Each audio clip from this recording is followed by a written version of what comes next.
Well, welcome to the December 12th meeting of the Humboldt County Association of Governments Board. At this time, I'll call the meeting to order, and can we get a roll call? Chair Johnson, Here. Councilmember Napier, Supervisor Madrone, Present. Mayor Burgell, Here. Councilmember Atkins Salazar, Here. Councilmember Jorgensen, Mayor Kelly, Present. Councilmember Orr, Here. PAC Member Arroyo, Here. PAC Member Allstrand. Here. Well, thank you. Our first order of business is adjournment of the Humboldt County Association of Governments Board and to reconvene as the Policy Advisory Committee. And at this time, we will take public comment on items that are not on the agenda. If anyone wants to make a public comment on a non-agenda item. Hi, my name is Joanna Gary, and I just want to say I am acronym phobic. And HCOG is one of those acronyms, but also announcing that these meetings or hearings are happening with YouTube. Press the microphone. Sorry. Okay. I've never had to do that before. My name's Joanne McGarry, and I am acronym phobic, and I really hope that at least like lawyers have to do in their briefs and things, that at the very beginning of anything you're publishing or announcing, that you lead with the actual words, and then you can refer to them by the acronyms. But when I saw some posting about come to the UTM meeting, or whatever the acronym is for unmet transit needs, UTN, please, words are important, okay? And I know bureaucrats and a lot of people get used to acronyms, but people in the public like words, or at least some of us do. So that's what I just wanted to please ask for. Well, thank you. And I see a hand up online. Good evening. This is Colin Fisk with CRTP. Since I believe this is Beth's last meeting, I just wanted to take the opportunity to express our appreciation and gratitude for her leadership during her tenure at HCOG, and the direction that she's taken the organization with a focus on climate and safety and equity. And going to be big shoes to fill, but hope that you can find someone who shares those values and continues to guide the organization in that same direction. Thank you. And thank you. And I don't see any other right now. Mr. Chair? Yes. So in the interest of our first speaker, that would be Coalition for Responsible Transportation Planning. Priorities. Thank you. Welcome.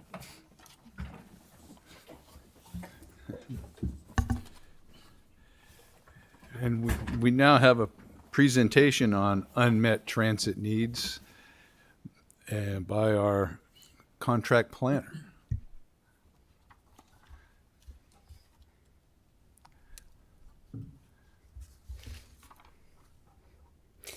Good evening. See how the multitasking goes with reading and clicking at the same time. Thank you. Good evening, board. My name is Michelle Nielsen. I'm the contract planner for Humboldt County Association of Governments, HCOG, and going to give a presentation on unmet transit needs this evening, and have a presentation to go over. Many of you may have seen this presentation, as I've done a number of outreach of public hearings throughout the community. So it might be a little bit of a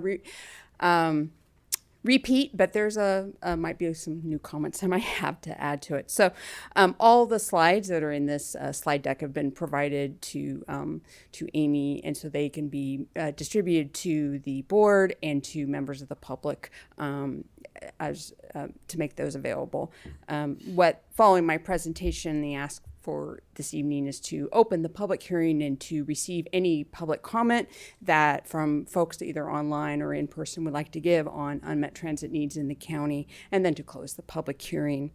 And all input is valuable. It may not be an unmet transit need, but nonetheless, that information and that input could support a future grant application for improved transit services or infrastructure. So all input is welcome. And this initial public comment period is open until December 31st. And there's some other ways you can give public comment aside from this hearing this evening. See if I can hit the right button. Oh, there we go. So this slide gives an overview of what this process is. So the Transportation Development Act provides funding for transit, and unmet transit need is a public transportation need that cannot be met, not being met by the current transportation system. This process identifies and evaluates the adequacy of existing public transportation services. And locally, the process involves public hearings like this one this evening. There is an online survey, and folks can also give comments by email or phone to the HCOG office. So unmet transit needs at a minimum are requested trips from residents who do not have access to specialized transportation or public transportation services, or it could be requested trips from residents who do not have the resources to travel to their jobs, to education, recreational opportunities, employment, medical appointments, shopping. It could be proposed transportation, specialized transportation services that are identified in the regional transportation plan, and there's sufficient broad-based community support, which means the folks who will most likely use the service on a regular basis have demonstrated support. An unmet transit need does not include improvements that are funded or scheduled for implementation. There's some that are coming online that services that HTA is implementing that would fall in that category. Minor operational improvements or changes to bus stop schedules, trips for primary or secondary school transportation, sidewalk improvements, or street road needs. So those would not be unmet transit needs. So reasonable to meet. So I always make this mistake. So the input that is received is compiled and is looked at, is this an unmet transit need? And then if it has that potential, then is it reasonable to meet? And there's criteria for that. A service must be operationally feasible and financially sustainable, meaning that the roadways are adequate and safe to operate that service. There's sufficient funding that's been identified to cover the service's marginal operating cost for at least 3 years. Some other criteria. A current one is the service must be projected to meet a minimum marginal fare box return ratio of 10% within 2 years. Kind of going back to what I said earlier, cannot compare unmet transit needs to the needs of streets and roads. And then a service that is implemented as a result of this process, it's regularly evaluated in its first years of once it's implemented to see if it meets some metrics. That's getting enough ridership. There is an expectation when a new service is launched that it's not going to be immediately, at capacity. So there is some built into that process. Or an evaluation. And both of these, the previous slide, the unmet transit needs and reasonable to meet criteria, the definitions have to comply with the Transportation Development Act, but the state law does provide a little bit of allowance for localities, the region, to develop definitions that meet local conditions, which the HCOG board has done, and they most recently revisited that. It was in December of last year. So this kind of just gives, the slide just kind of gives an overview of what we were in terms of time. So we're obviously in the public comment period that closes at the end of the year. Then we will go ahead and compile, staff will compile all of the comments that we've gotten, including the long answers on the community survey, and we'll confer with the service providers, and also then prepare a draft report to take it to the Social Services Transportation Advisory Council for recommendation. And then, of course, public input on that draft document, and then ultimately bring it back to the board for adoption in about May of next year. That's just a kind of an overview. So some of the known transit needs: more frequent service, earlier and later service during the weekdays, Sunday service on RTS, and later service on Friday and Saturday between Arcata and Eureka. These are heard frequently or during the process over time. So just briefly, some change, just a few slides on ridership. This slide is showing the RTS and ETS from fiscal year 2019 to 2020 to the most recent end of fiscal year, showing a gradual increase in ridership since the peak of the pandemic, affecting ridership, which is that orange box. And so showing, that ridership is improving, but has not gotten back to where ridership was pre-pandemic. And at the Eureka City Council, I was asked, so where did everybody go? Checked in with HTA, Humboldt Transit Authority, and the thought is that there's still online learning, so there's not as many students riding the bus. And also that there's still folks working remotely or maybe hybrid schedules, so that's another drop in ridership. Oops, let's see. And so this slide shows similar information, just shows it for Southern Humboldt on the far left there, Willow Creek, and Dial-A-Ride service. Willow Creek, as you'll see, is kind of broke the trend.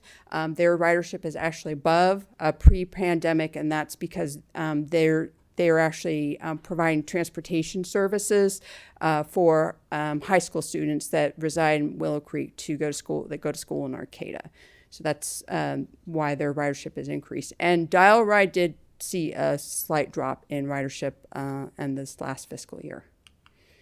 So total ridership for the last fiscal year, over 480,000 passenger trips. Just showing the similar data, just long of all HTA services, just over a longer trend line. So 24% increase from 2022 to 2023, and then a change of 8% from 2023 to 2024. So gradual, still improving ridership. Arcata Mad River, similar trends, even though student ridership, or not ridership, HSU, Cal Poly enrollment has basically stayed the same. It's actually a little bit less, but their ridership is also increasing. And let me go find my notes here. So just a couple slides about recent accomplishments by HTA.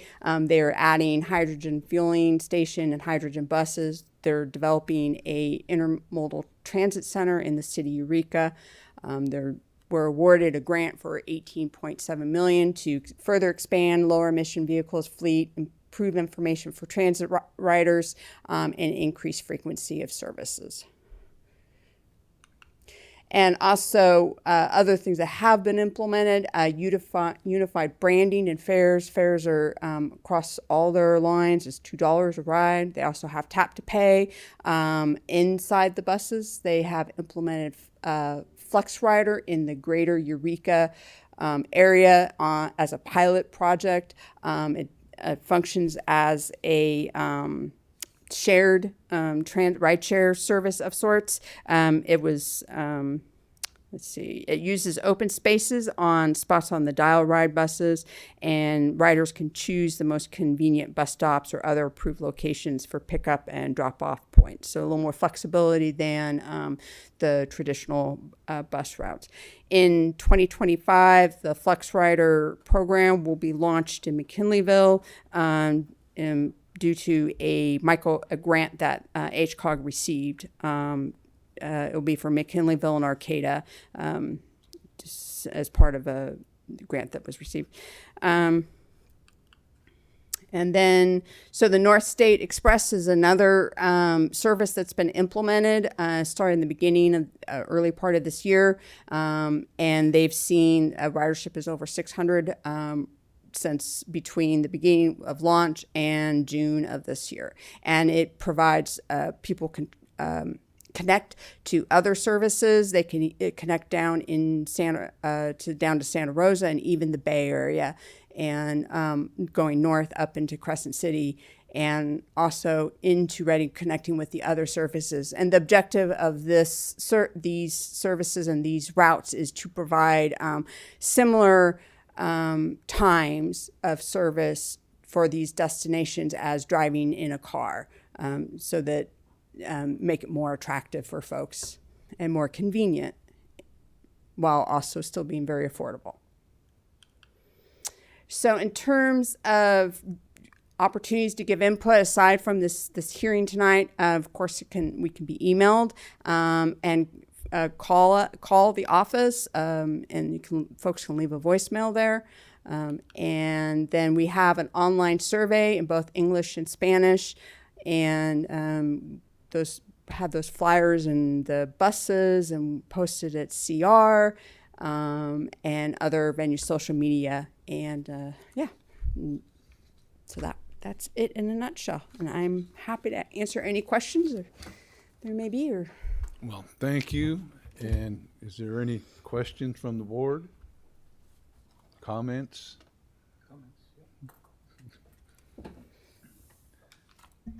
Well, thank you for your presentation. It's always good when this comes around each year. I know we always get a lot of great input from the community.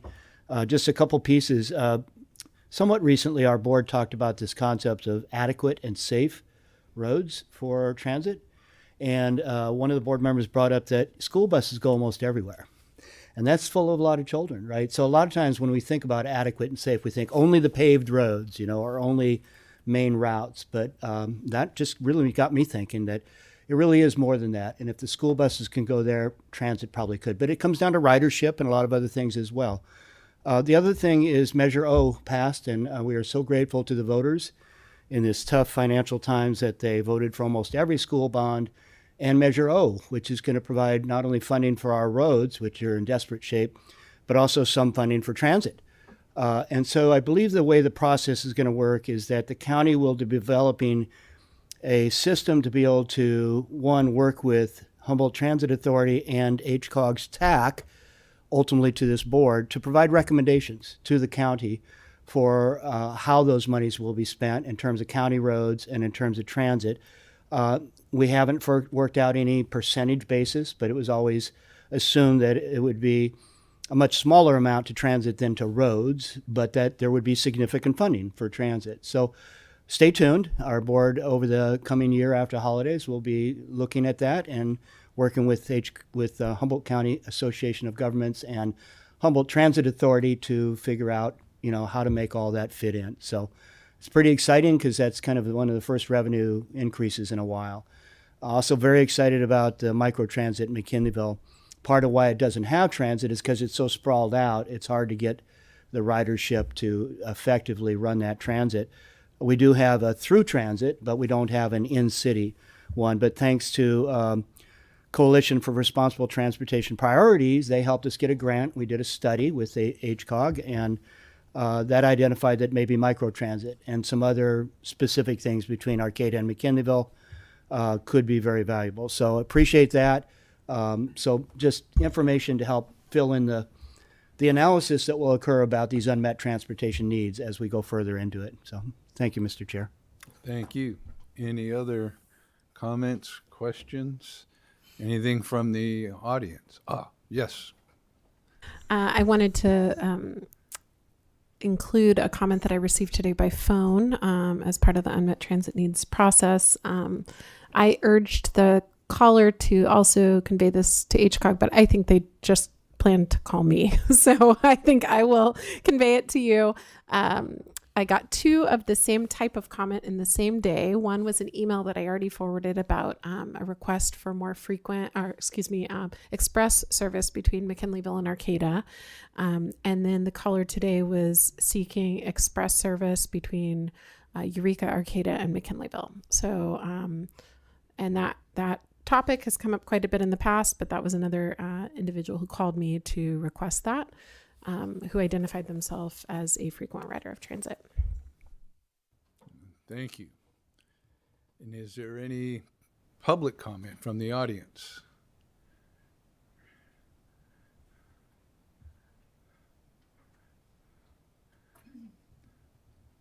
Hi, is this on? Yeah. I think so. Hi.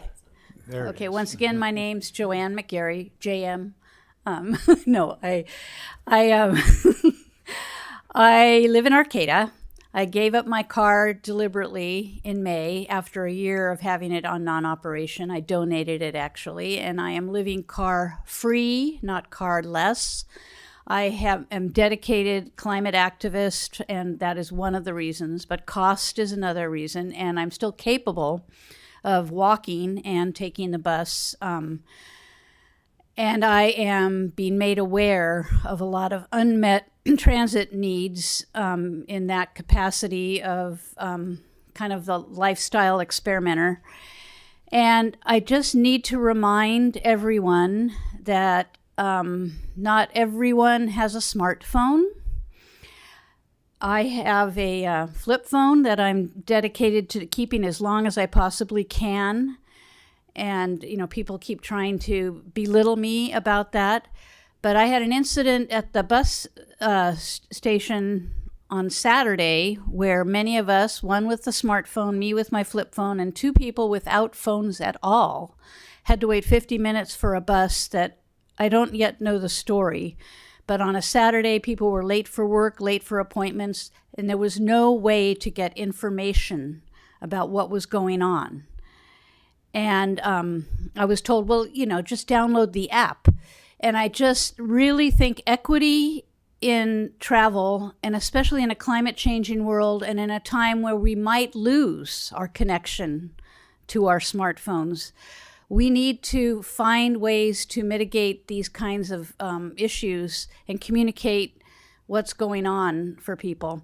All the other unmet needs that were talked about, night service, this and that, I like to go out and do things at nighttime. And if I can't find somebody to take me in their car, here's a good example. There's an event on Saturday in Scotia I really want to go to, but the people organizing that event are not promoting carpooling. They're not providing mass transit down to this thing. So I'm going to probably not go to this thing because I can't get there and back safely unless I put out my thumb, and that's not necessarily safe. So we really need to consider how all of us can be motivated to not drive cars and get on mass transit. And so events and meetings, you know, people have meetings at the Wharfinger. I have to get off the bus at the Co-op and walk to the Wharfinger through a very sketchy part of town. I can do it, but, you know, a lot of people aren't willing to do it. So you've got to think about these things. That, like, the first thing you think about is how will people be able to get there collectively and not in too many cars? So these are the kinds of things, and people of all economic levels or technology levels. So I guess that's all I want to say for now. Thank you. Thank you. And I think I see Colin's hand up. Yeah. Hello again, Colin Fisk. We have been, for the past 9 months or so, really spending a lot of time talking to transit riders about their needs. And, you know, since A lot of folks can't make it to these meetings or don't feel comfortable in these kinds of settings. Just wanted to really briefly summarize some of the themes that we've heard. And these are things that are not surprising, and you've already heard about them. But since so many folks have brought them up to us, I just wanted to take a minute to repeat them. One is just faster service between those major population centers, which might mean more direct routes in some cases, faster connections, more frequency, et cetera, but just being able to get more quickly between those major centers like McKinleyville, Arcata, Eureka, Fortuna. Another one that we've heard a lot, of course, is better weekend hours, more hours on Saturdays, and service on Sundays. It's just a lot of folks work on the weekends. A lot of folks have medical appointments and other important activities on the weekends that are just not accessible if they are relying on transit. And then the last thing is, again, just greater frequency, especially during the heaviest travel times. Those long gaps between buses limit people's options and sometimes leave people kind of stranded. And so more frequent service just makes it more reliable, better service for people who already ride, and more attractive certainly for people who don't ride very much. So again, you've heard all those things before, but I just want to really emphasize that those are very common themes that we hear when talking to riders throughout the system, and hope that those things get priority when it comes to funding. Thank you. Thank you. And do we open a public hearing? That constitutes it? Yeah. Yes. Yeah. I just wanted to mention that a big part of the success of the Willow Creek route, which was the one that's really passed pre-pandemic numbers, was the cooperation with the tribes. Hupa and Yurok stepped up to help be a part of that system of bringing in people from all the way up in Wichipec and even downriver into Willow Creek in the morning and in the evening back home. And that's added to the ridership, as you said, with Arcata High School. But it was a really neat partnership that, the pandemic kind of killed off what was going on out there, the Klamath Trinity system, and the tribes stepped up. And so I really appreciate that effort on their part. Thank you, and thank you to the tribes. Okay, well, we've conducted our public hearing. The public is encouraged to contact the HCOG office or our planner and look into that and make yourself known if you think you have an unmet transit need. So we'll move on now to a proclamation for our outgoing board member, Mr. Jack West. And he's 12 years as part of the Humboldt County Association of Governments Board representing Trinidad. And so at this time, I'll read the proclamation honoring Councilmember Jack West for his service on the Humboldt County Association of Governments Board of Directors. Whereas Councilmember Jack West served on the Humboldt County Association of Governments Board of Directors beginning in 2013, representing the city of Trinidad. And whereas Councilmember West was dedicated to enhancing safe, multimodal transportation for all people throughout Humboldt County. And whereas Councilmember West has been a stalwart supporter of trails, cycling, and running, and has brought his passion and experience to his work with HCOG. And whereas Councilmember West worked to promote the mission statement of the Humboldt County Association of Governments to develop, operate, and maintain a well-coordinated, balanced transportation system that is safe, efficient, and provides good access to all cities, communities, and recreational facilities, and into adjoining regions. A balanced multimodal transportation system includes, but is not limited to, highway, public transit, aviation, marine, railroads, recreation, bicycle, pedestrian, and utility systems. Now, therefore, this governing body does hereby present this proclamation of appreciation to Councilmember Jack West as an expression of the board's and staff's gratitude for his dedication of service to the Humboldt County Association of Governments.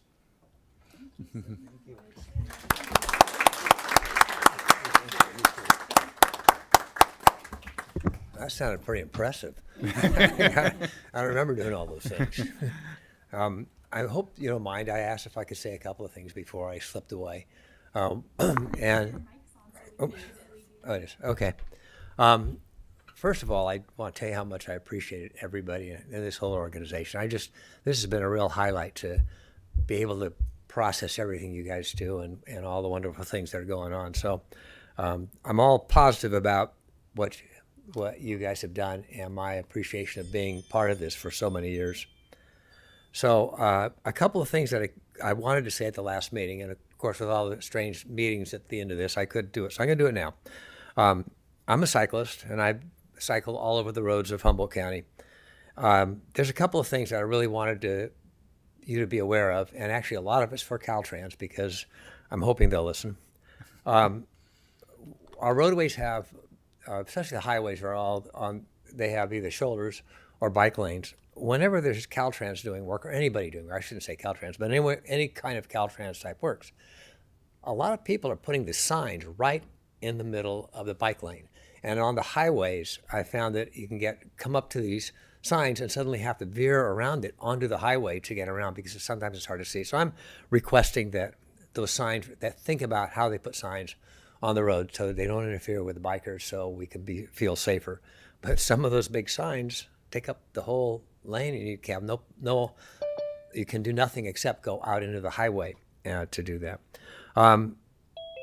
And I've always been talking about the shoulders being clean, and for some of the highway, they put in a lot of rocks along the sides. It's really a nice thing they do, but anybody that drives there kicks the rocks out into the highway on the shoulders. So I really would like to see more careful consideration of the roads and keeping them clean, and that's important. But the number one item, I would like to see HCOG take a little stronger way of looking out for keeping the trails clear of homeless. I've ridden on the trails. They are beautiful trails. We have some of the nicest trails anywhere. I love the Waterfront Trail. I love the Hickshari Trail. And we also have trails all over. And this is where the money comes from. And as citizens, they should not have to worry about the homeless all over the trails. The Hickshari Trail is atrocious. And there's camping all up and down the trail. They actually are so unconcerned that they actually have now tents and things right next to the trail. So as you go down the trail, it's kind of disgusting. And I used to have youth races along the Hickshari Trail, and I couldn't get parents to come out. So we had to lose a lot of kids. And it's very sad to see that happen. We can't put signs up on the Hammond Trail a lot of times because some of the homeless do not want signs on the trail. They don't want people attracted, so they go up and take the signs away. So I put the signs up, in 2 hours they're gone. So we have, that's not always true, but it's fairly common in certain places on the Hammond Trail. I would like to say HCOG take a bigger stand and state, when we're putting this much money into trails, and by the way, what you're doing is fantastic. I mean, these trails are beautiful. They're wonderful. I'm so glad HCOG and Caltrans are working together to put these things in. But I really would like to see them take a stand and say we've got to do something about the homeless so people aren't afraid to use them. And I will tell you that everybody I talk to, and including the bike shop, all say the same thing. It's just very discouraging to not feel safe on the trails or to have people walking up and down the trails that really shouldn't be there. So I'd like to see HCOG make a stronger stand, that's all, and state that if we're going to put trails in and we're going to spend taxpayers' money, that we do it correctly and keep the trails clean and neat so people want to use them. So it'd be nice to see the whole county working together to reach those goals. Again, appreciate everything. I'm sad to leave. Great people. Enjoyed all of you. So thank you for recognizing me, and thank you for being part of my life and this little bit I got to go through. All right. Well, thank you for your service. Thank you.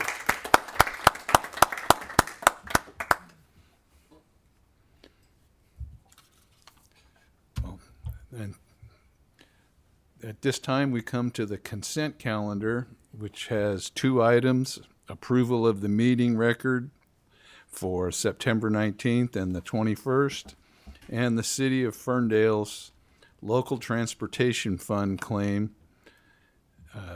So would anybody like to pull anything? Okay, well, can we get a motion to adopt? So moved. Second. We have a motion and a second. Is there any public comment on this item? No. Well, all those in favor, say aye. Aye. Opposed? None. The consent calendar is adopted. So we'll move on to our action items. The first action item is the overall work program amendment number 2. All right. Thank you. Yeah, this item is our second amendment for fiscal year 24-25, and it's a formal amendment which is required anytime we add work products or work elements, or we change the overall budget, and kind of all of those things are happening with this amendment. So the total budget is being revised, increased to a total of just over $5 million, and this is a nearly $700,000 increase from what it was before. And the big changes are highlighted in your staff report, but I'll go through some of them now. And one of the big ones is the inclusion of a new work element, which is work element 24. This is the partnering assets and authorities for comprehensive transit. We made an acronym for this one, the PACT grant. And really, this is a project that will receive grant funding, and it will focus on building strong working relationships among HCOG, Humboldt Transit Authority, and other transit and mobility service providers. Will include Caltrans, local tribes, cities, and county agencies. And this is really to better connect transportation planning with land use planning. And so we've added nearly 500,000, somewhere in that ballpark, to the overall budget for that purpose. So most of this increase is coming from that. The rest of the increase has to do with some carryover that came from last fiscal year. We did have changes to benefits and administrative costs. So we have needed to increase the costs for the unfunded accrued liability through CalPERS, also some employee contributions for retirement and health insurance, as it always tends to go up. So we have adjusted for that in this amendment. And then we had to bring back in, this is kind of a long-standing project. These are kind of old funds now, these coronavirus relief response and relief supplemental appropriation funds. These are just kind of the last of our unspent funds. These are going to be passing right through HCOG, and they're to support activities related to the Tribal Pavement Management Plan. We have already used some of this funding and done other work related to all the other jurisdictions. This was specific to tribal work that needs to continue. So they're going to have access, much like all of your jurisdictions do, to a pavement management program. They already have the reports on those. Those came when we did that a couple years ago, but they'll get access to Street Saver training. This is the software that's used to really manage, road systems and figure out which ones should be improved. And if we only have this much budget, you can run a scenario to say which roads should come next. So we'll be doing specific training on that and some other needs that they've identified. So that is in the works, and we've got a contract for that. And it's, again, just passing right through, but we wanted to make sure we captured that in the overall work program. And then I mentioned the carryover funds. So the big one here is the staffing changes. And so this amendment does include, removing me for the remainder of the fiscal year, which is there's 2 quarters remaining. And so it does include the expectation that we would have about a quarter of an interim director, one quarter, and then the final quarter of the year, hopefully the permanent executive director would be brought on board. So based on past direction, we're looking at, our staff is recommending that Debbie Ager be appointed to the interim director position. She was our formal fiscal administrative officer. She has agreed to come back, and so we built that into the budget that that you're reviewing. And with your direction, we would prepare an employment agreement with Debbie, and we would specify the hourly wage, the start date, and she would have a limitation to work no more than 960 hours. That's a CalPERS requirement for retired annuitants. But we would expect, based on the budget, that she'd be working a lot less than that. Really, we've budgeted for about a half-time position during that interim. My own work is, executive director work plus a lot of project management work, and that project management is kind of being parceled off between existing staff, and then also we have our contract planners on board for that. So really just needing that interim director to mostly support those true executive director functions. And I think Debbie has a lot of experience that's going to be really relevant coming up in this third quarter, which is when our draft budget is due for the next fiscal year, and those are things kind of under her purview when she was with us. So that is the recommendation on that. And then just to note also that this is amendment number 2. There will most likely be an amendment number 3. We're really just guessing, when is this permanent director going to be on board? How long will Debbie be here? So it's really our best guess. It will need some tweaking once we have, kind of the real numbers on what that negotiation looks like in terms of salary with the new director, and then also how long Debbie ends up playing that interim role. So one more adjustment to come, not at all uncommon. I think 3 amendments is pretty par for the course anyway, but that's what I would expect to see in that final amendment coming forward.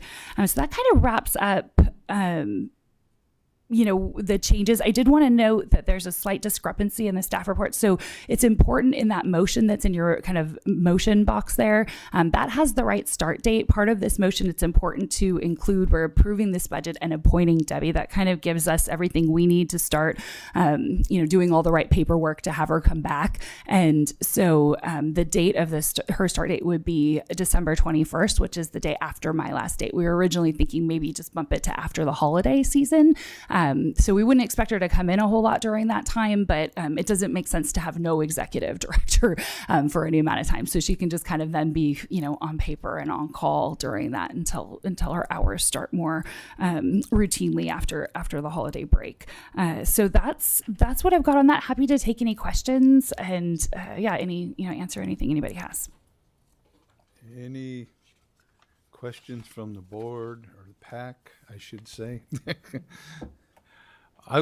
One thing that comes to mind when you were talking about hours is I can see a scenario where there may be a time when Debbie comes in to help the new person, the new executive director, get rolling.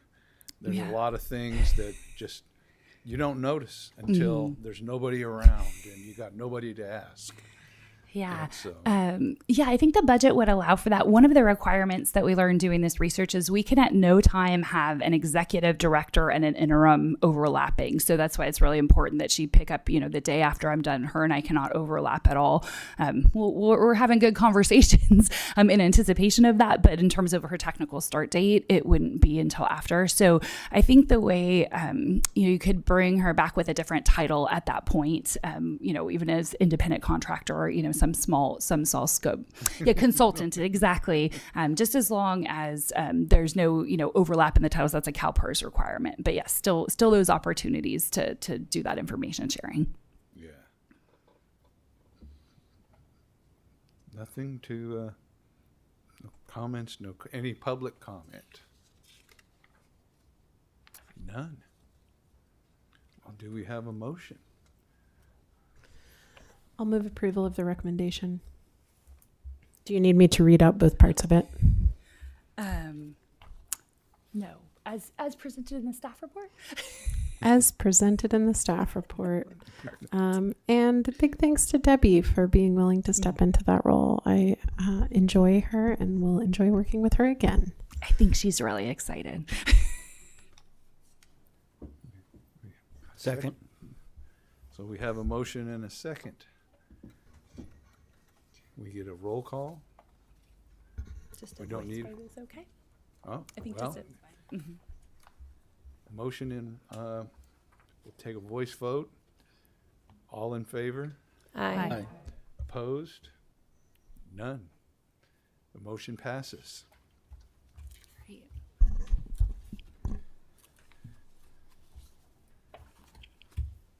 All right.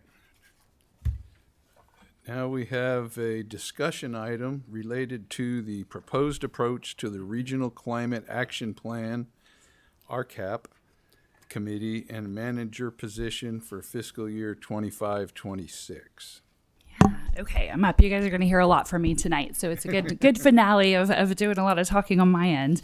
So yeah, this is really to take direction. So this is listed as a discussion item rather than a formal vote. And what we're looking for is, I'm kind of going to present staff's recommended approach to supporting this climate program at HCOG. The item came before the HCOG board back in September, and we received direction to kind of further explore, could this land at HCOG? Would this be a good home for it? Certainly, I think there's, among the jurisdictions working on the Regional Climate Action Plan, I think there is support for it to land here at HCOG. And what we would do with your direction is really build it into next fiscal year's budget. And that way, this information can be taken and, as that budget will come before you in February. So it would really be, over the next couple of months that this information can be integrated into the budget and brought before you for an actual vote and decision at that time. So in terms of the timing, the Regional Climate Action Plan is the environmental impact report for that is currently being prepared. And it's anticipated that the document would be released for public review in the spring of 2025 and hopefully planned for adoption in June. So that would kind of tee it up to be perfect timing for next fiscal year, just kind of starting, ideally on July 1, we would just hit the ground running. So what I presented in the staff report was workflow considerations and then also some budget considerations of how this might work. There is some things that would need to happen in this current fiscal year for this to kind of all pull together. And so, ideally simultaneously with the adoption of the Regional Climate Action Plan at each jurisdiction, they would also be adopting whatever's needed to kind of give HCOG the authority to be this Regional Climate Action Committee. So we would need to, this year, still meet with some legal counsel to really determine what's the best path for that. So we need to do some research. Does it actually involve going back to our charter documents and making any changes, or are those broad enough that this could be addressed through an MOU or something like that? The Climate Committee, the way I see it functioning, is very similar to the way the PAC functions, right? So we have the board and we add Caltrans and we add Humboldt Transit Authority. In the case of the climate decisions, we would be adding, at minimum, it would be Humboldt Transit Authority, the Redwood Coast Energy Authority, and the Humboldt Waste Management Authority, in addition to those already on the HCOG board. And that would kind of be all the sort of major players in the Climate Action Plan. And, there's been some discussion, or I think would need further discussion, it could be appropriate to have Caltrans also serve on that climate committee as well. So it could very much be similar to the way the PAC is structured, with just, the voting when it comes to climate decisions would come to that sort of policy advisory committee. But I think that's something that would be good to sort out really this fiscal year and figure out, what would that structure look like, and, the legal, requirements in terms of the best way to memorialize that. And again, make sure we're all, in accordance with the documents that already exist, setting up our joint powers agency. We did, in some of the changes we made to Amendment 2 that you just approved, in some of those administrative costs that changed, we did bump up our budget a little bit for legal fees, anticipating that these questions would need answers, and the rest of it would just kind of come out of staff time. So the other thing that would need to be done this fiscal year is to ideally create a job description and for the climate manager position, and have that ready to go. I would recommend that position be promotion only, and that's a great help to HCOG's budget for a variety of reasons, primarily because if we do it promotion only, that leaves a couple things. One, if the adoption doesn't happen just as planned, that person can just be really flexible, right, and continue doing HCOG work until the Climate Action Plan is ready to go. So it gives us that flexibility in-house. And then the other thing is that we're looking at when Stevie returns from his educational sabbatical, he would also really be qualified to be a senior planner. And so that gets really difficult to support two in-house senior planners, an associate planner, and and have everybody kind of working in their own job descriptions. So having promotional only would kind of leave us in the realm of recruiting for an associate planner, which is an easier position to fill. So those are sort of my thoughts around making it promotional only. And I think it does just give some flexibility and some buffer for that first year, and just kind of helps it make sense. And if that person needs to fall back to be doing partly HCOG work, they already know how, and everything's already going in that way. So those would be the tasks that I think need to happen this fiscal year. And then, launching into next, really just launching the whole program. And so that kind of brings us to the budget considerations. I've proposed really HCOG kind of sponsoring this program for the first year. And that's to really keep it simple and to kind of meet the moment and deal with the urgency. I think, it takes a lot of collaboration, more time than we have really. We don't want to lose time after the momentum of this document being adopted, and then kind of, spend the time figuring out, well, how are we going to fund it? And so I think, having this, very important regional effort be supported by HCOG, it seems appropriate to me.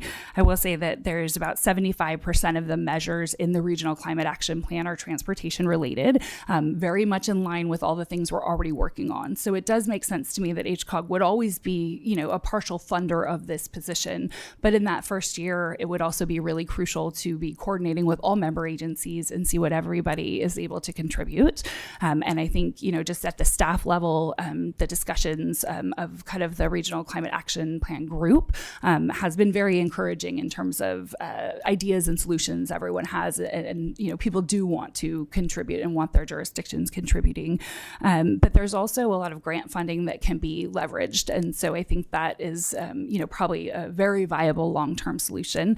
But even grants written in that first year will likely take longer than that first year to see kind of funding rolling in from that. So, I think, task one really for this position that first year is to figure out that long-term funding plan. It's a position that could grow immensely over the years. I mean, as much grant funding as can be brought in, additional positions could be created. I think ideally, based on the Climate Action Plan document, there would be a sustainability coordinator at every jurisdiction, but that would certainly take, additional funding to pull that off. So lots of long-term goals are in there in addition to the short-term ones. But I think, again, if HCOG could sponsor this for the first year, I really feel like, all the discussions I've heard and based on that, between that and the grant funds that are out there and the work our HCOG already does in this direction, I feel really encouraged that there would be that longevity of the funding source. And I don't worry that it's like, oh, we created this and it's just going to fall apart after that first year. But it will definitely be important for that person to, have that long-term plan in place and really be working on that diligently upon arrival. The way that HCOG could sponsor this is really out of our unrestricted fund balance. This is a fund that we currently have that's about $650,000. It shows up in our audits every year. It steadily grows very slowly, but steadily. And it's really funds that have accumulated since the inception of HCOG, just kind of every year through carryover, through interest earnings.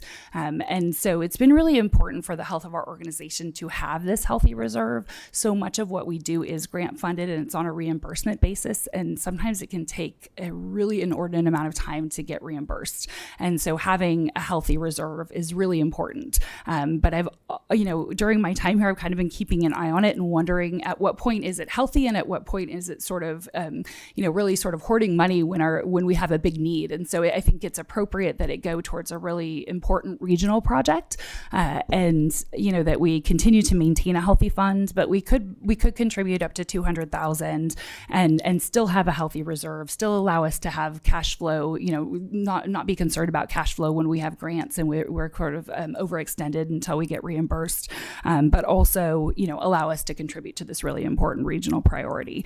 So that would be my recommendation of how to fund this for the first year. In the staff report, there is kind of a breakdown of, what I anticipate the cost being for this position.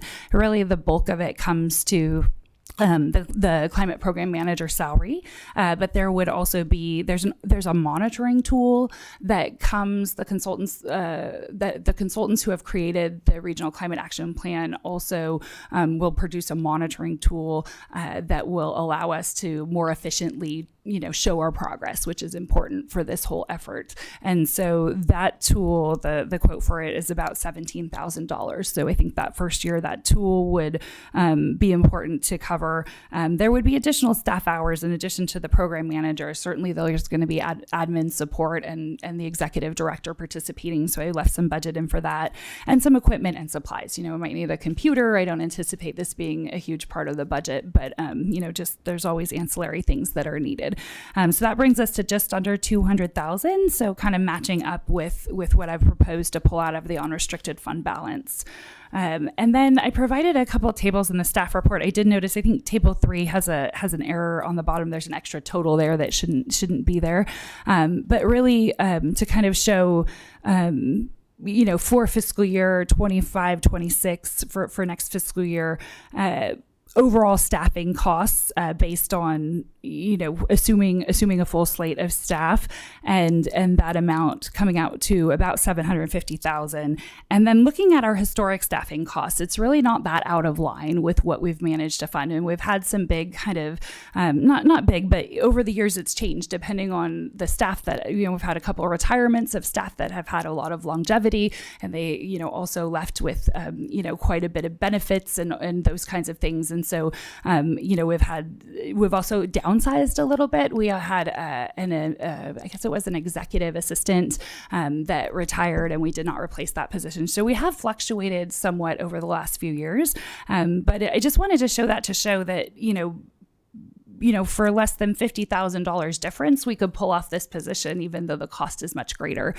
So, again, to give some confidence that I think there's some sustainability here for this position, and that, we're not going to find ourselves a year from now wondering, how will we maintain? I think that it works.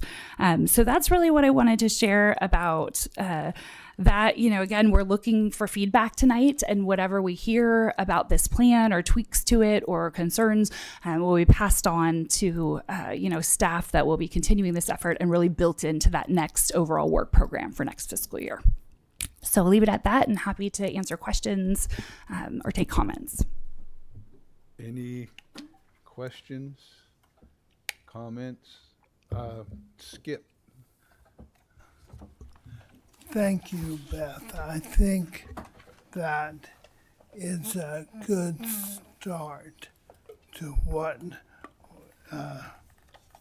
we may be involved in. Would you help me with 2 things? I don't have a clear picture of how the committee might work. So if we were 6 months or more from now, and we were having a meeting, how might the meeting here look? Great. Yeah. So it will look very cozy, partly. Now that I think, what I sort of envisioned was much like we have the PAC, we'd add a couple other voting members specific to the climate decisions. We'd sit here at our other, with our other fellow PAC members. You'll make room for them. So that's kind of how I picture it. I also picture it being a little different in that, for now, Humboldt Transit Authority and Caltrans, they come to all of our meetings, right? We always, we're a transportation agency. They're here to make transportation decisions with us. The only things that they don't really participate in are really non-transportation decisions, which is, primarily limited to staffing. Or we went, kind of down a housing rabbit hole a while back, and, that's not core transportation. So they didn't necessarily vote on those items, but they still come to every meeting. One thing I think will happen with the with the climate committee is that it may not be every single meeting. I think in the beginning it's likely to be because there's going to be a lot of decisions and a lot of work to set that up. And then there's kind of built in, it may be when a grant is applied for or awarded or some decision is needed or a resolution. I'm not sure that it would need to happen every single month that the climate committee would convene. There are some built-in reporting requirements in the climate action plan. So how often it needs to be updated every couple years, that would come through the committee certainly. And there's some reporting that is recommended in there to come and say, again, with that reporting tool, what's the progress? So those are kind of the built-in ones that we know for sure we'd need that committee convene to make decisions about. And then in between, I think it would be, kind of milestones, grant funding needs, certain things like that. So that's how I see it. One thing that I think needs to be explored and considered is if it makes sense to have a climate TAC, a technical advisory committee, the way we have a transportation technical advisory committee. So I think that's something that really needs to be explored, if that would be valuable to the overall board and, the climate committee at the decision-making level, if they had an advisory, committee made up of staff / other interested party. I don't know what that would look like, but I think, that's fair game to look at if that's a good value to bring. So that would be another component to it, that you may be acting on recommendations of a technical committee, or not. It could all just come straight to the committee. The regional climate action plan does not specify exactly, I don't believe, how that part would look. And what would the role of the manager be at a meeting? Are they not here?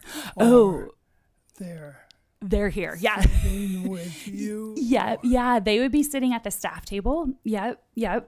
So they would, and their role, certainly at the meetings, would be to report out. And, I think probably that climate manager would take over all the presentations related to climate, with the executive director there to, offer assistance, but really would be the one presenting, and leading that effort. The job description, I think, partly is the monitoring of the regional climate action plan, and also a lot of collaboration. I mean, I think that is the cornerstone of that role, is really the regional collaboration. And I think that's why people wanted it to land here at HCOG, is because that's what we already do, is regional collaboration. And the grants we go for on a regional level, we get wonderful input and participation from each of your jurisdictions, from the public works directors and others who are willing to participate and say, yeah, we can contribute, staff in kind, sometimes cash.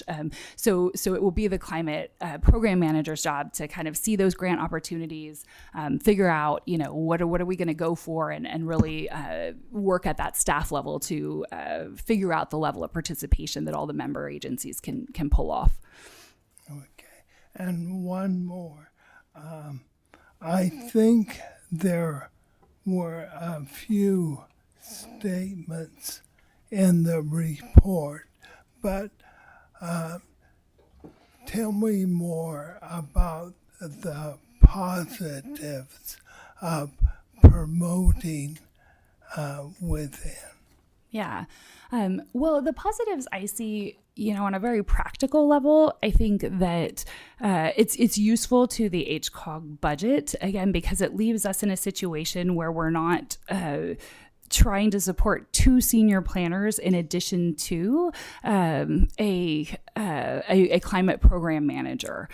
So we would have, if we had one of our planners be promoted to the climate program manager, another one either maintaining or being promoted to senior planner, we would be recruiting at that associate planner level, which I think is certainly a lighter touch on our budget. It also offers the flexibility of not bringing a whole new person on board until we're absolutely ready, because we are anticipating adoption in June, but we've also, there's been a number of delays with the climate action plan. So, I don't think anybody will be surprised if June isn't the end all be all. And so, being ready, absolutely, but then also having the flexibility to say, okay, wait, but we're not going to start that for a month, or, that we can do the pieces that already fit with HCOG, which is a lot of it. There's a lot of these action items in the climate action plan that absolutely overlap with what we're already doing. So I think it just offers us a lot of flexibility on how we can administer the program and get started much faster than if we were going to go out to go out and recruit. Now, one other piece of that I will say is I also think that it really, the jurisdictions really respect the HCOG staff. I think that they feel comfortable with either of the planners we have here fulfilling on that role. And there's a lot of social capital already built around that. And so I think there's, positive reactions to kind of floating that idea. And I think it's really a testament to just how wonderful, our planners are here at HCOG, that they're really seen as regional leaders already and could step into that role and that people would be, ready to receive them in that position. Well, the most challenging part can be getting started. So, thank you. Absolutely. Thank you. Thank you. And Supervisor Bedrone. Thank you, Mr. Chair. Thank you, Beth, for the presentation. I agree with all the pieces you're putting forth. I think it's a really good plan. As you know, we're working at the county to try and bring the completion of that plan by June, or whatever seems appropriate there. With the recent passage of Prop 4, it's certainly a good time to be bold and move towards action-oriented stuff quickly, because there's significant funding related to climate action in that proposition. I think in the broadened pack that we create, it would also be important to have a representative or representatives on land use. That's where the action plan's coming from right now, actually, and then moving to HCOG probably. And appraisers, a lot of stuff happens in ordinances. And one of the things I've tried to bring forward a lot is when we create these kinds of things, there can be a lot of pushback from the community in regards to regulations. Oh, you're going to have to do this, you can't do that, et cetera. And so the more we base the recommendations on incentives, carrots basically rather than sticks. You need them both, but the more we have incentive-based pieces to the puzzle, the more buy-in we're going to get to the whole effort. And I would just offer some things that, the North Coast Resource Partnership, for instance, is a regional organization that involves 7 counties from Sonoma all the way up to Modoc County. And it not only includes the counties, but it includes tribes. And I think the tribes ought to really be part of this expanded pack for a lot of reasons. And the NCRP that has brought the tribes to the table is now considered by the state one of the most effective regional organizations in the state of California. And they want to deliver large sums of money to our organization to get out to the communities in regards to, for instance, water storage, water delivery, things like that. And, there's a lot of little micro pieces around distributed water storage, at the household level to make it through electricity when it outages and things. And there's a lot of ways to incentivize that, waterless toilets and other things. And these tie back into appraisers in that the incentives can be, well, if you're doing these kinds of things, it's not considered a property improvement because it's helping with the climate action plan.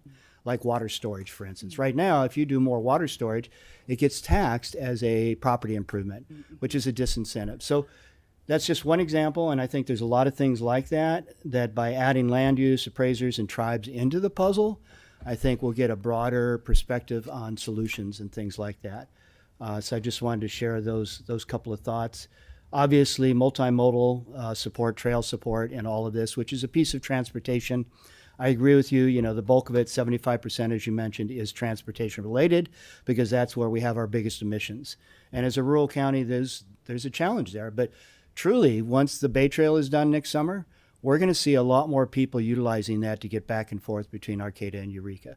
And that is a piece of transportation planning, as we all know. So anyway, just a couple thoughts there. Thank you. Thank you, Mr. Chair. Thank you. Any other Any public comment? Hi, my name is Joanne McGarry, and I say my name all the time so that people watching know who I am. So it's not because you don't remember. So I was going to try and catch the 6:15, but I guess I'll wait for the 6:45 bus back to Arcata because I really wanted to speak up about climate action plan and who's going to be managing that. I have been years waiting for a climate action plan to come to fruition in Humboldt County, and I'm a little disappointed and discouraged that for whatever reason it takes much longer than it should to have an actual plan. But I just want to say right now, we know what we need to do now. And yes, let's find a manager and some entity to have that manager work through. And I am in agreement with Supervisor Madrone that incentives are really vitally important to get people to buy in. So what I just really want to propose is all this staffing and what you're talking about. I totally appreciate what you do, and I can't say enough how I don't want to have to do that. But as a public member who really cares about this community and about climate, go forward with this bureaucratic setup and staffing and funding. Oh, that's the one thing. Unrestricted funds, you say some interest accrues. I would hope that whatever interest is accruing is not from monies invested in climate destroying agencies. So I hope you have some sort of policy on investments in that regard, because that would be very bizarre to, use funds from like fossil fuel companies to hire somebody to manage the climate in the future. So transportation is huge, but I agree other issues are important, and just don't delay and wait for somebody to come officially on board. Please try out some pilot projects or incentive things that, are short term maybe, but can show people that, hey, we're leading the way in the nation, I would hope. I always like to think Humboldt County, home of the redwood forest, the great line in that Woody Guthrie song, from the redwood forest to everywhere else. We can be in the beginning of all this and prove that we and the redwoods know how to survive a long time. So that's all I'm going to say, and I'm going to depart, but thank you. Thank you. Any others? Well, I think it's a great opportunity for a joint powers authority to be able to step out. Colin's got it. Colin. Coalition for Responsible Transportation Priorities. Thank you. I got an introduction.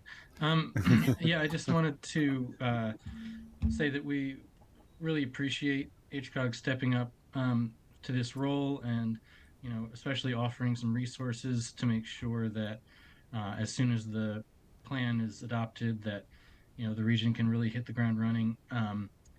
Supervisor Madrone mentioned the availability of some funding hopefully in the near future, and frankly this has taken a lot longer than it should have, and we've missed a lot of funding opportunities, and it's important for us to get organized and get moving as a region as quickly as possible. So yeah, just really wanted to express appreciation for the proposal and support for moving forward. Thank you. And thank you. Well, I think go through here again. We're at the end of this discussion item. I think there's been direction, and we can move on to the year-end report. And Okay, this is the fun part, and I couldn't resist one last year-end report before I left.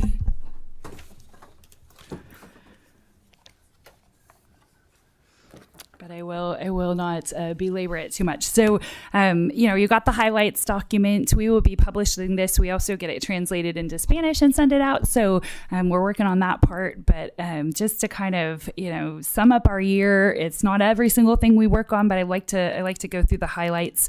And certainly the Bus Squatch promotion and the Ride Humboldt efforts, we had 31 volunteers, including our very own chair, Mike Johnson, joining us for, really photo opportunities, getting all these photo assets, as our marketer likes to call them. So we work with Studio 6. They're really like kind of a, the premier transit marketing firm. I'm super happy that we got to support Humboldt Transit Authority in this way.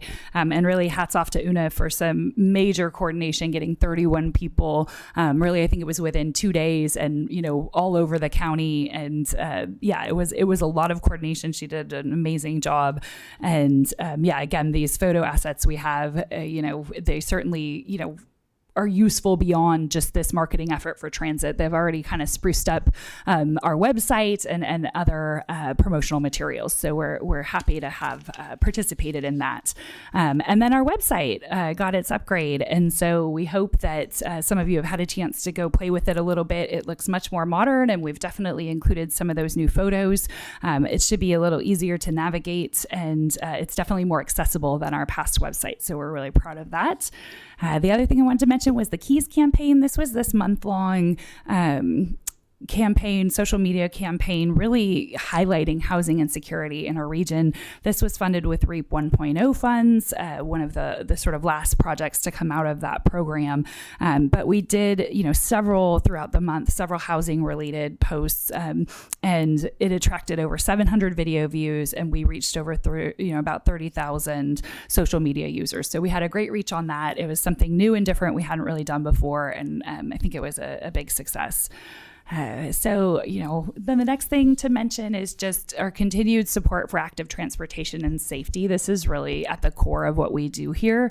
So some of the things we like to highlight, Bike Month continues on, led with a wonderful community coalition, but certainly convened by HCOG. And this year we'll be doing it again in May, and we have our Civic Spark fellow, Noah, who will be helping lead it this year. So that's exciting that he'll get a chance to participate and bring some new ideas.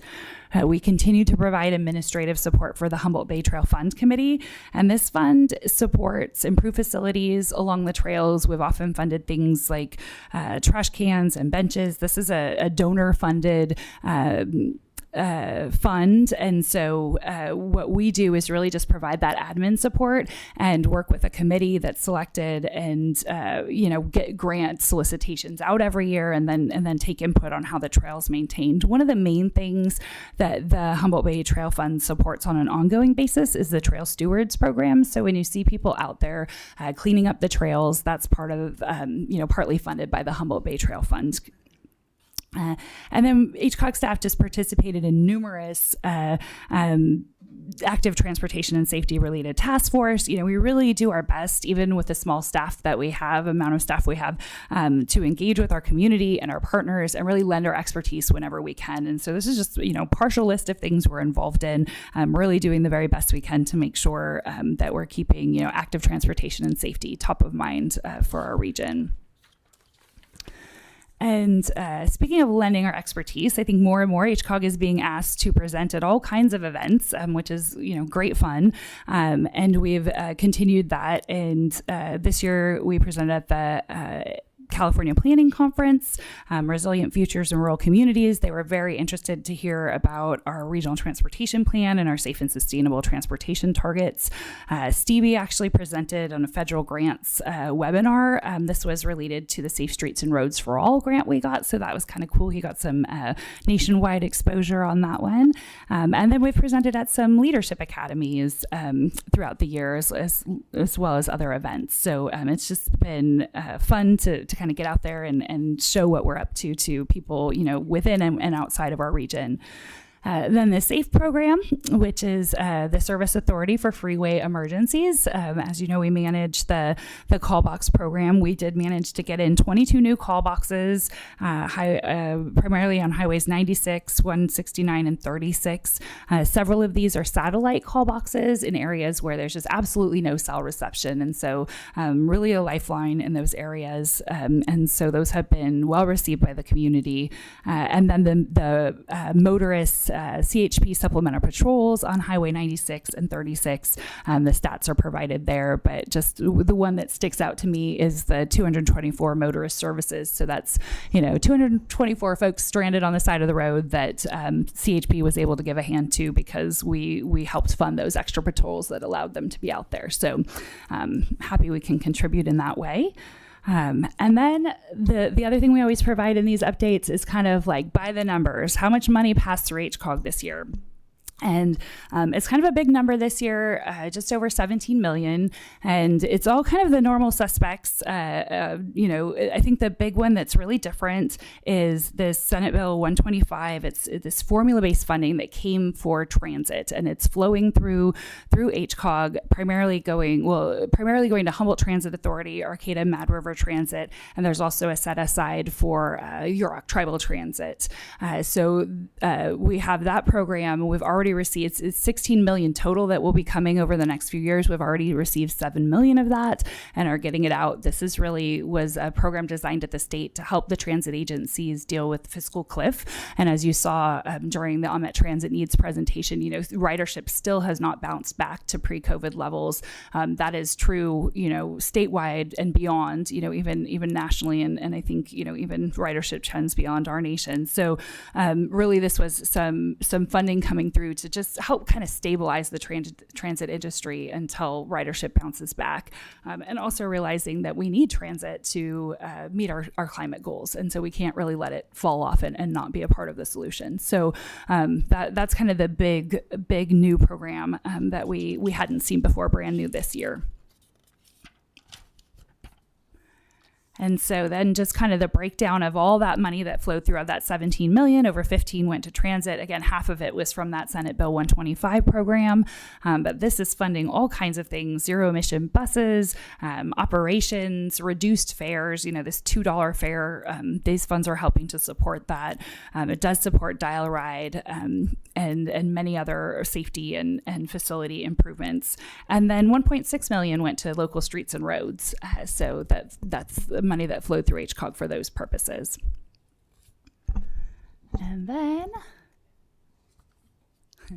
And then we have some new grants and funds that came through as well. We have the Strategic Partnerships Grant. That was the grant we actually just added to our work program with the amendment we passed today. And then the Carbon Reduction Program. This is formula funding, and this is the one that's going to fund the Regional Zero Emission Fleet Transition Plan, which will cover everyone's jurisdiction throughout the whole region and really to meet some CARB requirements. And so we'll be supporting that with this $300,000 of funding for that, and that will start probably in February. And we're looking forward to that, and I think all the jurisdictions are looking forward to having their transition plan, which is a requirement. And then we received the Regional Planning Assistance Discretionary Grants. So this is also kicking off fairly soon, and that's the North State Hydrogen Fueling Station Analysis. So as Humboldt Transit Authority is transitioning to hydrogen buses, many other transit agencies across the North State are having similar concerns and not being able to use the battery electric buses because they do not offer the range we need in rural mountainous areas. And so really turning to hydrogen is kind of seeming to be the way it's going to go, but we need a station network to be built out in order to accomplish that. And so this study will help us explore that. And then REAP 2.0, this is the grant that funds the McKinleyville Microtransit. I think we actually got it last year. Well, we got the award letter last year, but I think funds finally started flowing this year. So it feels very new. Took a really long time. So We Are Up, which is an infill project in McKinleyville, that one, they've already received a couple reimbursement checks, and we're actually waiting. We've received confirmation they're going to offer an advance for the McKinleyville Microtransit. So we've received notice that the advance is approved. but we haven't seen the actual dollars. So that's when we know we can start. And HTA is ready to, as soon as they have those funds in place, they're really looking forward to launching the McKinleyville Microtransit. And one of the things we put in the budget for that was also money for Studio 6, the marketing agency, to really do like a full court press on marketing that transit program. So it won't just be kind of like a small launch. It will be the appropriate large fanfare to go with it. So I think that'll be really useful. And then a really big milestone, and kudos to Una for managing this program for the last 4 years, I think it's been, the whole time I've been here. So REAP 1.0 really wrapped up actually this month. This is kind of the end of it. So we have sent out money to all kinds of, projects. We had the art program where we had sort of the multimedia catalog related to housing developed, and 300,000 of these funds coming through REAP actually funded the creation of the Regional Climate Action Plan, supported the consultant work and staff work on that. So we've kind of been at the table with that for quite a while. So very, very great accomplishment to get this wrapped up. And it was a lot of work and a lot of coordination. So really, again, kudos to Una for managing that for so many years.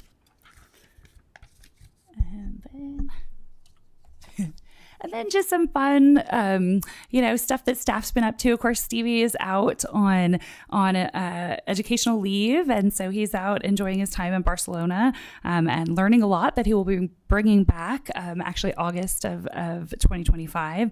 Amy headed to Hawaii for a vacation recently and enjoyed her time there. And Una spent last Christmas, New Year's season in Cuba learning salsa.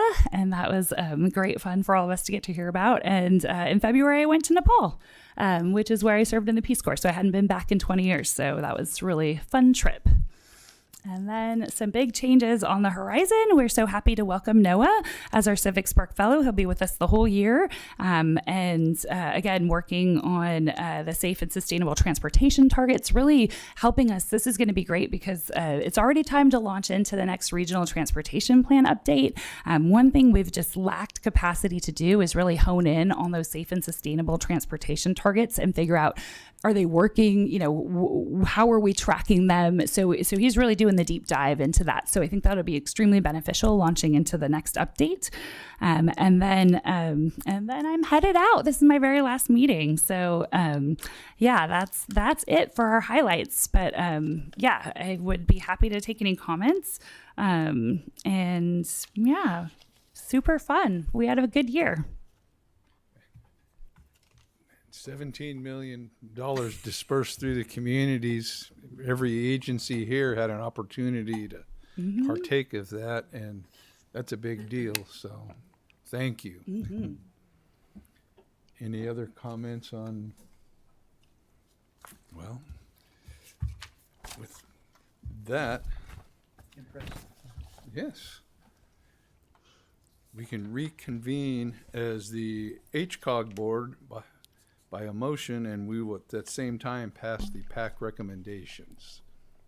If we can get a motion. So moved. Second. A motion and a second. All in favor? Aye. Opposed? None. So we have one last board action item. Goes on. Yeah. Okay. So this is pretty just kind of administrative, but we need to do it because it's important to get all of our ducks in a row here. So this is a specific motion we need so that we can show proper documentation to Coast Central, which, by the way, just to comment on our last commenter who was worried where money is gathering interest from, all of our money is at Coast Central, and the only thing we have is really savings accounts there. So there's not any other investments going on, but we do bank with Coast Central, and we do have a credit cards with Coast Central. So what this motion is asking for is to basically make Debbie the primary signer, and we want to do that because you've just appointed her interim director starting on the 21st. Then she can be primary and transfer the primary over to the permanent ED when they arrive, and then Amy's account will stay will stay put. So that's our strategy there. And then Amy will end up, my credit card will get canceled, and then Amy will end up with the higher limit one since there won't be two cards for a while. So it's just, totally administrative, but we need to get it done so we can show Coast Central that you all approved it, and we can get that going. That sounds pretty straightforward. Any questions, comments? None. So trying to find the... Here, I have it. I move that the HCOG board authorize the HCOG interim executive director, Debbie Egger, effective December 21st, 2024, as the primary signatory on all Coast Central credit union accounts, and to authorize the closing of Elizabeth Burke's business credit card, and to transfer the available credit of that card to Amy Eberwin's business credit card. Second. So for this one, do we need a roll call for the bank's? Okay, great. So we have a motion and a second. All in favor? Aye. Aye. Opposed? None. Passed. So we are at staff and PAC member reports with, again, I promise it's almost over. So one thing I wanted to call your attention to, I think you each have at your seats a flyer about upcoming community workshops. So one of the things HCOG is doing is supporting the city of Arcata through some safe routes to school work. So there will be opportunities to join in, and they're all listed here on your flyer, but this is really looking at safe routes to school for the Fuente Nueva Charter School in Arcata on Janes Road. So as you can see on your flyer, there's times you can observe at school pickup or drop off, and join the neighborhood walk audit, or join the community workshop. So just wanted to call your attention to that. They should be really good events. And then I wanted to also just mention, we did not have a TAC meeting this month. The TAC meeting was actually scheduled on the same day as the earthquake. So that was in the morning. The TAC meeting would have been in the afternoon. We just didn't seem prudent to have everybody traveling in. So just to let you know, that did not occur this month. So I had no last TAC meeting, which is why I talked extra here, because I didn't get the chance. But they will, their January meeting is also canceled because it falls on the 2nd. So we always have a hard time getting a quorum at the first January meeting, but they'll be back on board in February. They have the items from last meeting. They'll also have some new items, so that'll be coming your way. And then finally, just thank you all so much. It has been an absolute pleasure the last 4 years, and I just can't say thank you enough to all of you. And I know that for most of you, it's absolute volunteer position. So your diligence in showing up, it makes our work so much easier. That again, you see the numbers, we're passing a lot of money through here. It's really important work for our communities. And, even sometimes when there's just a consent agenda, it's, maybe $1 million on the table to get to some jurisdiction that needs it. So I just appreciate, everyone always, being engaged, coming to the meetings, showing up, and, providing good direction. And then also just a tremendously huge thanks to the HCOG staff, because they really are among the very best in Humboldt County, and you're very, very lucky to have them. So I know it's going to be in good hands, and I'm not worried at all. And I'm just looking forward to continuing to collaborate with HCOG in my new role, and getting to see all the great things that are to come for HCOG. So thank you for this wonderful, wonderful opportunity. thank you for your diligence and for what you've done. Caltrans reports. I believe that I've been texting with project manager Jeff Pimentel, and he was planning to call in, but I don't see him yet, so he might join and want to add on to this. But just a quick update on the Indianola interchange project. All columns, supported embankment columns, have been installed. The piles for the bridge abatements have also been installed. The contractor is now working on forming the bridge abutments, and the work will continue on the abutments, weather permitting. And as of now, we're currently still on track for December 2025 completion. So that's all I have. The milestone reports that have been included in the board packages monthly, I don't know if I said this before, but we're now going to be producing those on a quarterly basis, just because the projects don't progress enough. But so sorry if I said that last time, but that's why you're not seeing one this month. Well, Thank you. And that's nice to hear that that's progressing so well.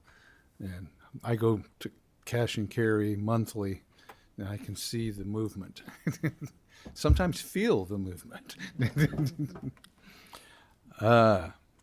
So now we come to PAC and board member reports, and I just wanted to say something first about, I've never been involved in hiring somebody that I was never in the same room with them for like 4 months. And it seemed that's the way your position worked out. And you've done a great job in that. And we kept in communication then. We still keep in communication now. And you've been a wonderful executive director. You handle 8 personalities and ways of doing things and bring us all to a conclusion to benefit all our communities. When you came along, all of a sudden they started throwing more housing work at HCOG than we had before. And you took that in stride, the REAP grants, and then you developed a way for the community development departments to get together and collaborate. And the Earth Center down, that came about with advocacy from HCOG and participation and assistance in grant writing. And the call box, you brought that up here, but it's been going on for a lot longer than what we just saw today. The upgrade, getting the satellite boxes, that started 2 or 3 years ago, and you've brought it to fruition. And again, the public and the member agencies in HCOG and just benefited from that. And you saw that in the list of the roadside assistance. And then all the public outreach you've done, especially going out, you came to little old Fortuna's chamber meeting, but and you do that, or you do a large public meeting in Eureka, but it's all part, and you step out and do it. That's a great thing. And the Ride Humboldt, I know that you didn't develop that, but you helped promote it, and it's a great thing. It's along with, what's the other, the RCX, the line all the way down into Ukiah, where you can catch all the way down into Marin County, and I don't know how far it goes. But you've been a wonderful executive director, a cheerleader, a staff supporter.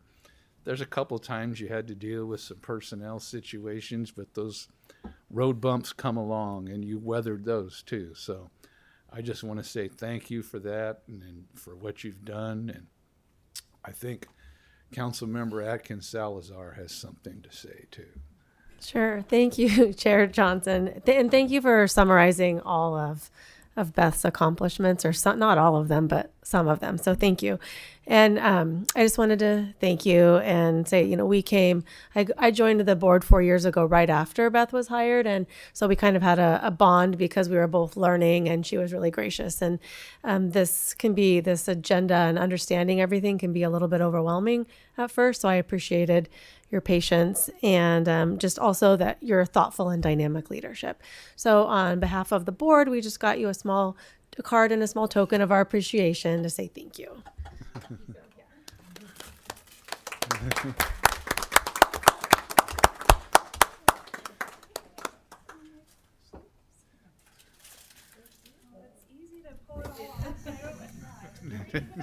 Everyone else does all the work.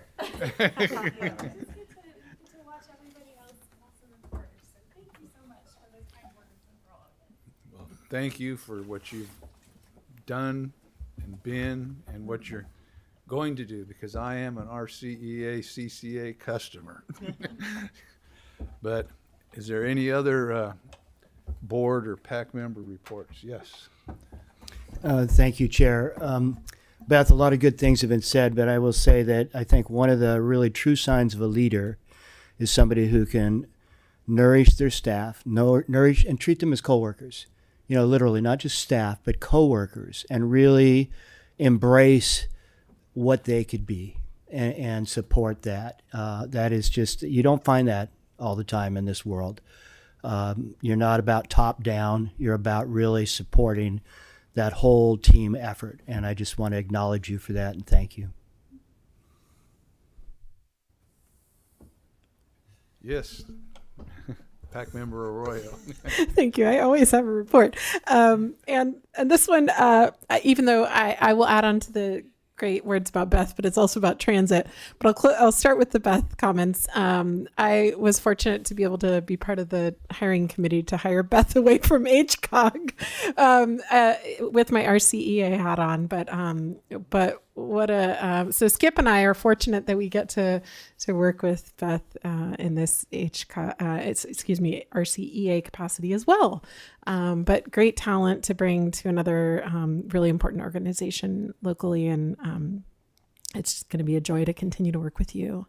And I will echo that I've also heard just so much faith in the other staff that you have worked with and helped to cultivate. I know they're all strong on their own as well, but you've also helped to lead them in a good direction. And I think this organization's in very good hands. I do have a couple transit related updates. One of them is that Humboldt Transit Authority has entered into an agreement with a hydrogen fueler for temporary fueling solutions. So hydrogen fueling is sometimes hard to establish, especially in a rural area. So we're grateful to have that. Our hydrogen bus will be arriving early in 2025.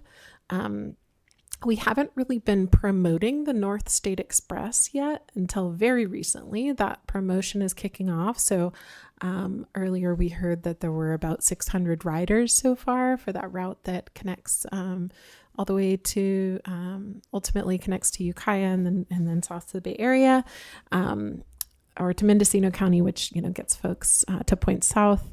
But that is a larger network that's being built out, and now the promotion is active, so we should see even more ridership with that and more people knowing about it. It had sort of a soft launch as we were working on a new system, so now it's kicked off fully. If you didn't catch this in the last couple months, our fares have become more consistent across all systems, so that's really good for riders. Excuse me, my throat is really letting me down here. But that'll help with just ongoing consistency. And then lastly, I'm sure you all want to put this on your calendars. And if you're like me, your July calendar is already filling up, weirdly enough. So we're going to be the host again for the North State Transit Symposium, which will be July 15th through 17th, 2025 at the Fortuna River Lodge, which is served by a transit stop. So I know that Joanne left, but I'm sure she will want to go to that and she'll be able to take the bus there. So again, that's July 15th through 17th. It'll be great. The last one that we held here a couple of years ago, really phenomenal turnout. People are so impressed with Humboldt's transit situation, and we're leaders in the whole north part of the state. And folks will be coming here to learn from us and to share with us and for us to learn from them. And it'll be awesome. So I encourage you all to go if you can. Thank you. Any others? Well, I think we've come to the end of our agenda. Oh, is there? We do have a quick closed session with our talent recruitment, so it shouldn't take long, but we do have them on the line. I was going to. No, we can stay here. No, I know. I was going to go tell him to please turn tell the him, cameras off. Yeah. And I was going to adjourn to closed session. Perfect. So- Sorry, we're all just jumping in. Sorry, we're We are adjourned to closed session. Skip had a comment, folks. Oh, I brief. I just wanted to comment that Caltrans and Jeff held another public engagement meeting last night, and those will continue. I hope they're getting what they need. Big project. And thank you, Beth.